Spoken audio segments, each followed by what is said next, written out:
नमस्कार दोस्तों, स्वागत है आप सभी का।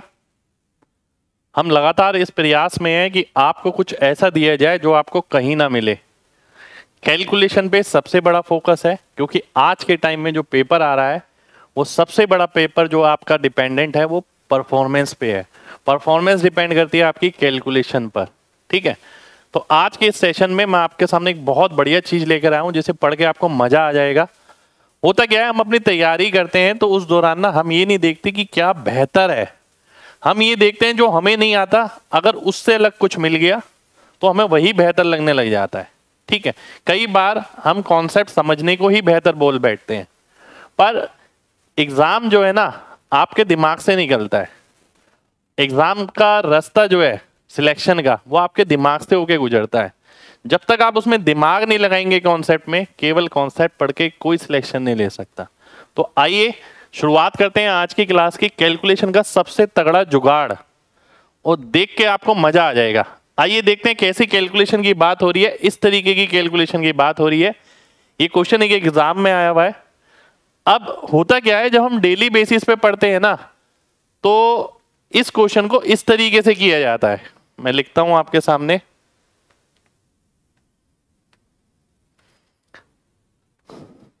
हम इसे ऐसे करते हैं कि 227 माइनस 22 बटा जितने नंबर पे बार होता है उतना 9 और एक बार 0 प्लस 327 माइनस 3 बटा 9 फिर 9, क्योंकि 2 नंबरों पे बार है, फिर एक 0 नहीं आएगा, केवल 9 ही आएगा, 2 पे बार है। ठीक है, फिर हम इसे लिख देते हैं क्या, 227 में से 22 गया तो 205 बचा बटा 90, फिर 324 बटा 99। आप अपने आप से पूछिएगा क्या आप ऐसा करते हैं नहीं करते हैं। ठीक है, और फिर इसे कहीं सॉल्व करेंगे एलसीएम वगैरह लेके, फिर उसे डिवाइड करेंगे, तब जाके आपका आंसर आएगा। ये करने में ना लगभग 1 से 1.5 मिनट आपका लगने वाला है, कम से कम बता रहा हूं, कम से कम 1 से 1.5 मिनट। तो आइए देखते हैं यार कि भाई पेपर में अगर ऐसा क्वेश्चन आता है तो हमारे पास इसका क्या जुगाड़ है, क्या हम इसे पूरा ही करने वाले हैं। तो आइए देखते हैं, अगले तरीके पे आते हैं। और ये जो तरीका मैं बताऊंगा ये लगभग आपका सब जगह लगेगा। ठीक है, हम मैक्सिमम कोशिश यही करते हैं ऐसी चीज बताई जाए जिसे बच्चा लगाए और उसे लगे कि वाकई में उसने कुछ सीखा है। ऐसा नहीं कि यहां नहीं लग रहा और वहां नहीं लग रहा। ठीक है, आइए देखते हैं। देखिए आपको क्या करना है, इसे सॉल्व करने के लिए एक मेथड मैं आपको बताने वाला हूं। इस मेथड में आपको क्या करना होता है ध्यान से समझिएगा। पहले ये देखिए यहां कितनी संख्या पे बार है, 1 पे। यहां कितनी संख्या पे बार है, 2 पे। तो इन दोनों का एलसीएम आपने लिया, 1 और 2 का एलसीएम जो कि 2 आता है। ठीक है, अब यहां पर 2 संख्याएं आने वाली हैं, यहां पर भी 2 संख्याएं आने वाली हैं। इस एलसीएम से ये पता लगा, ठीक है, कि यहां कितनी संख्या आने वाली है। यहां पर आपको ऑटोमेटिकली 2 ही संख्या लिखनी है, यहां पर भी 2 ही संख्या लिखनी है। ठीक है, अभी समझेंगे तो एकदम सीधा आंसर आ जाएगा भाई। एक एग्जांपल और लूंगा। अब आप देखिए कितनी नंबर पे बार नहीं है, 1 नंबर पे बार नहीं है। ठीक है, यानी 2.2 तक मुझे यहां लिखना है। मैक्सिमम कितने पर बार नहीं है। ठीक है, तो मैंने देखा मैक्सिमम जो है ना 1 संख्या पे बार नहीं है, इसमें तो एक भी संख्या नहीं है ऐसी, तो 1 संख्या तक तो मुझे ऐसे ही लिखना पड़ेगा।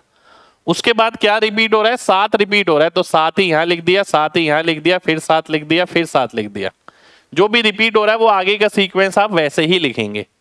अब मैं इस पे आता हूं, 3.27 बार, तो इसको भी 1 पॉइंट ऑफ डेसिमल तक तो मेरे को लिखना ही पड़ेगा यहां पर।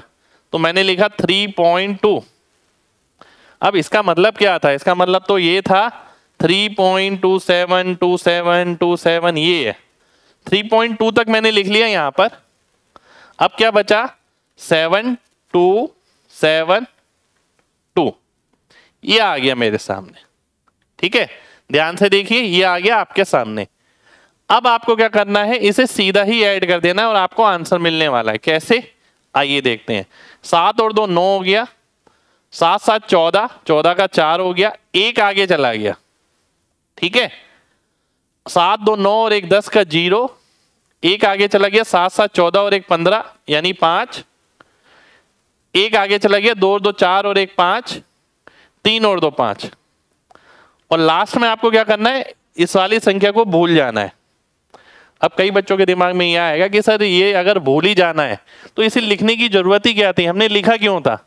ये हमने इसलिए लिखा था कि बहुत बार यहां से कैरी जनरेट होके आगे आ जाता है। ठीक है, तो इसलिए हमें ये लिखना जरूरी है। जैसे यहां पर कैरी आ गया था 1, अगर मैं इसे नहीं लिखता हूं तो मेरा आंसर गलत हो जाएगा। ठीक है, तो मैंने क्या किया, इसको सॉल्व किया, आखिर में इसे काट दिया। अब मैं क्या देखता हूं, मेरे पास क्या नंबर है, 5550, तो मैंने लिखा 5.5 तो ऐसे ही आएगा बिना बार के, और बीच वाली दो संख्याओं पे बार आ जाएगा। ये मेरा आंसर हो जाएगा। ये कौन सा ऑप्शन है, डी ऑप्शन है। ठीक है, तो यहां से हमारे सामने ना एक चीज निकल कर आई है, वो क्या, वो मैं समझाता हूं अभी आपको। ध्यान से देखिए, यहां से जो चीज निकल कर आई है हमारे सामने, पहली चीज ये कि बार उतनी संख्या पे आएगा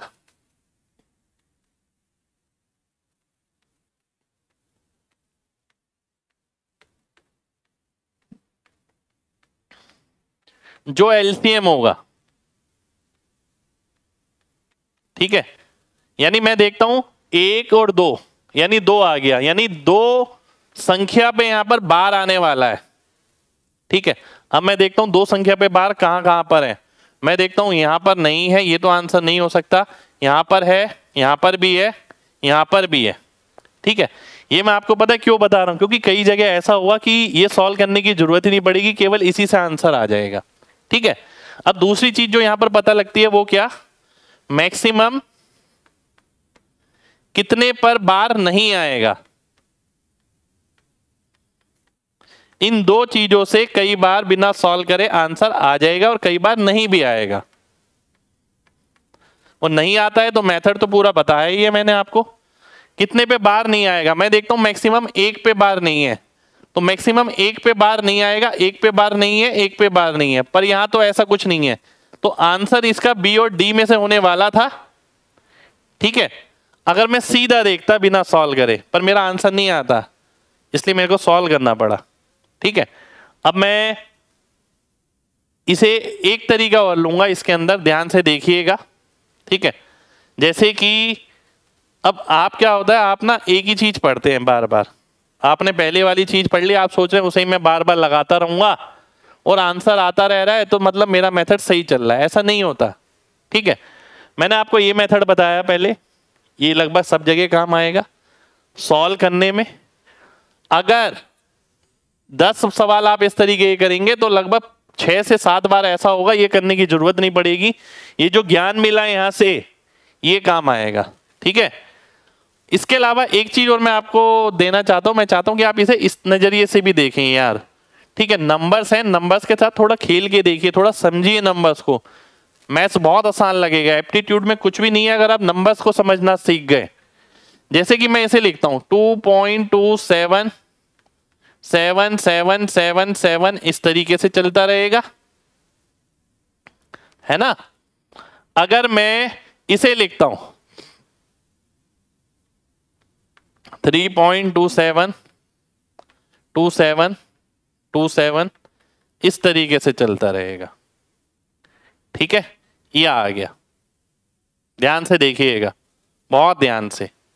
ठीक है, अब मैंने बोला मान लेते मैं यहां तक ही लेता हूं, मान लेते मैं यहां तक ही लेता हूं, एक अंदाजा लगा रहा हूं मेरा आंसर किसके करीब रहने चाहिए। वैसे 7 और 2 9 हो गया, 7 7 14 का 4, एक गया आगे। एक सेकंड हो जाइए, थोड़ा और आगे तक ले लेते हैं, यहां तक ले लेते हैं। ठीक है, कोई फर्क नहीं पड़ रहा, वैसे वहां से भी आंसर आ जाता आपका।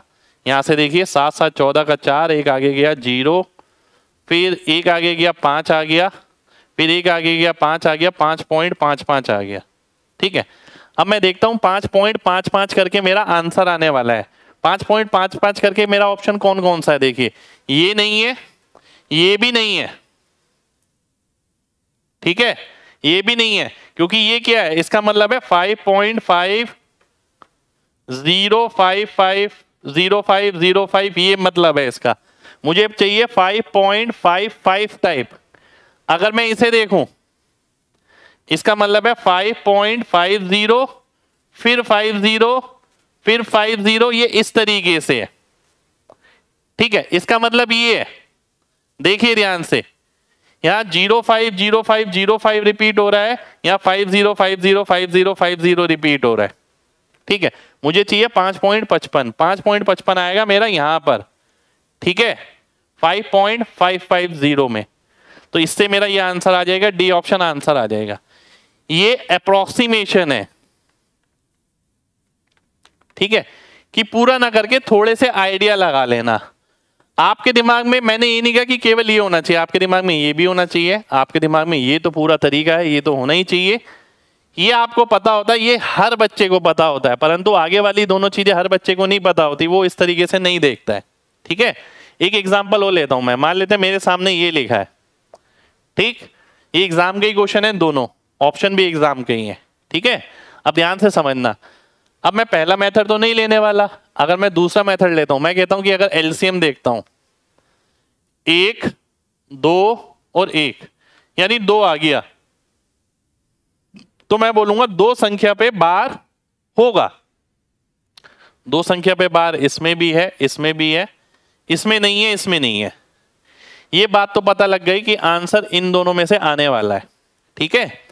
अब मैं देखता हूं कि भाई 2 ऑप्शन क्लैश हो गए, अब मैं क्या करूंगा, अब आप ये देखिए कितनी संख्या पे बार नहीं होगा मैक्सिमम।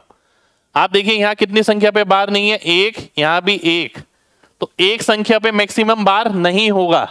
तो यहां देखिए, यहां तो एक भी संख्या नहीं है ऐसी जिसपे बार नहीं है, तो ये ऑप्शन कट गया, बी ऑप्शन मेरा आंसर आ गया। बिना सॉल्व करे आपका आंसर आपके सामने है, अगर आपने कॉन्सेप्ट पूरी तरीके से पढ़ रखा है, ठीक है। अभी मैं इसके अंदर ना एक मेथड भी लगाने वाला हूं, वो जो अभी पीछे किया था वो भी एक बार वेरीफाई करके देख लेते हैं, थोड़ा मेथड मजबूत हो जाएगा, सीखने को मिलेगा। तो आइए करते हैं। सबसे पहले हमने देखा एलसीएम कितना आ रहा था, 2, 2 का मतलब है, और ये 1 अंक तक मैक्सिमम बिना बार के है, तो मैं लिखता हूं इसे 22.4, इसे लिखता हूं 11.5, इसे लिखता हूं 33.5, ठीक है। और बीच में 2 संख्या आएंगी, इसके आगे तो 4 ही रिपीट होगा, 4 और 4 और 4 और 4, इसके आगे 6 7 6 7 6 7, 33.5 के आगे 9 रिपीट होगा, तो 9 और 9 और 9 और 9, ठीक है। ये ऐड होगा, ये घट जाएगा, यहां मेरा आंसर आएगा, ठीक है। अब मैं क्या करता हूं, इसे ऐड और सब्ट्रैक्ट करता हूं, 100 111, 111 में से 99 गया तो 12 आ गया, ठीक है। सेम ये चीज यहां होगी, इसे ऐड करेंगे, आप ये घटाएंगे तो 12 यहां पर भी आ जाएगा। इसे आप देखिए 33.9 और 33.5 यानी 0.4 आएगा, तो इसे तो हम भूल जाते हैं, तो आंसर क्या आएगा 0.412 बार, ये मेरा आंसर हो गया, यानी बी ऑप्शन हमारा आंसर आ गया, ठीक है। तो आप देखिए पहले तो हमने बिना सॉल्व करे आंसर निकाला, कई बार 10 में से 6-7 केस में ऐसे आंसर आ जाता है, पर जिसने लॉजिक पढ़ रखा होता है ये वही वो कर पाता है। फिर अगर नहीं भी आता है तो हम इस तरीके से भी जानते हैं, साथ के साथ मैंने अप्रोक्सीमेशन भी आपको सिखाया है। ये सारी चीजें इस मेथड से बहुत छोटी पड़ेंगी, अन्यथा आप इस क्वेश्चन को उस मेथड से करने लग गए तो आप खुद समझ सकते हैं कितना वक्त लगने वाला है, ठीक है। तो ये था आज का हमारा बार वाली बड़ी कैलकुलेशन का सबसे बड़ा जुगाड़। और अगर क्लास समझ आई हो और अच्छी लगी हो, आप चाहते हैं कि इस तरीके के मैं और भी जुगाड़ और भी कैलकुलेशन टेक्निक्स आपके लिए लाता रहूं, तो कमेंट बॉक्स भर देना, कमेंट में जरूर बताना, ठीक है। और वीडियो को ज्यादा से ज्यादा शेयर करिए, अगर पसंद आता है तो, है ना, लाइक करना आपकी जिम्मेदारी है, बेहतरीन कंटेंट देना हमारी जिम्मेदारी है। जय